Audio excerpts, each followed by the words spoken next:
I'm Dan Larkin, and this is Cannabis Conversations from CannabisIRL.com. Cannabis in real life. Real people, real stories, real life. We're here at the Minnesota State Capitol. We're talking with Joan Barron, who was one of the speakers today. Joan, you have a unique story.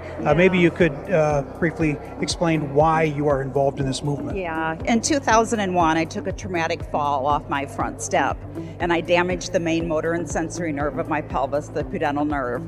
And it causes horrific burning and cutting, rectal and vaginal pain. And I've also have obstructive defecation syndrome. So going to the bathroom is very difficult and painful. Within 6 months of that fall, I bet I had tons of stuff in the cupboard. Fentanyl patches, opiates, narcotics, you name it, we had it. And back in 2001, I didn't know kids were stealing medicine out of their parents' medicine cabinet. I just didn't. And my son got into those medications. I was in a pain clinic, and they're the ones that told me to keep these medications locked up. No one had ever told me that. I just didn't think about it. I kept it up in the cupboard just like with all the other medicines. And one day he got access to Yes, he your did get access to it, and he died in 2014 at the age of 29. So it was about a year after I had back surgery in 2015, and then I think the year after is when intractable pain became a qualifying condition in Minnesota. And I was able to reduce my opiates from 80 milligrams of methadone 3 times a day to 110 milligram tab and some hydromorphone for breakthrough. Thank God my pain clinic is allowing me to do both. Most patients aren't able to do that. They are given a choice, one or the other.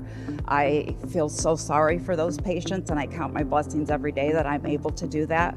But my $40 at CVS should not cost me $400 in a dispensary here. We have paid the ultimate sacrifice for the opiate epidemic. I'm tired of paying. Everyone should be able to have access to this. They shouldn't have to just have money in their bank account, because that's what it is right now. It's only for the people that can afford it. We go without, my husband and I. I'm still unable to work. We sacrifice a lot for me to choose a safer alternative, and so that I don't have to stare at that damn bottle every day when I have to take one out of it, and knowing that's what ended up killing my son. And here's the thing, he became addicted from my medications, and he ultimately died from my medications. All it took was one quick toss of my purse. It was a stressful situation. We had brought him back in the house. He was having seizure after seizure.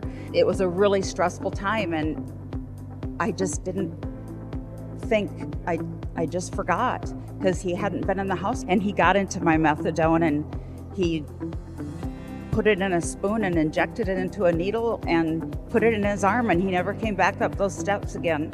October 22nd, he died in our family room. Well, I'm so sorry for your loss. Obviously, this is something that will always be painful for you to talk about, but you're very brave to come forward sharing your experiences, both about your son and about your own condition and some of the things that have happened for you because of medical cannabis. Yeah. If you would tell any legislators anywhere in the country who are looking at making cannabis legal, is there something you want to say right to them? I want to say, wake up, educate yourself. We have an epidemic in this country, and we're addressing that epidemic. We're creating another one. What are chronic pain patients that are in acute pain, what are they supposed to take? What are they supposed to take for a safer alternative? If they've tried everything, what would be a safer alternative? I mean, stop and think about it. Cannabis hasn't killed anybody. Let these patients see if it works better than what they're taking from the pharmacy. That's what I tell them. Thank you so much for your time.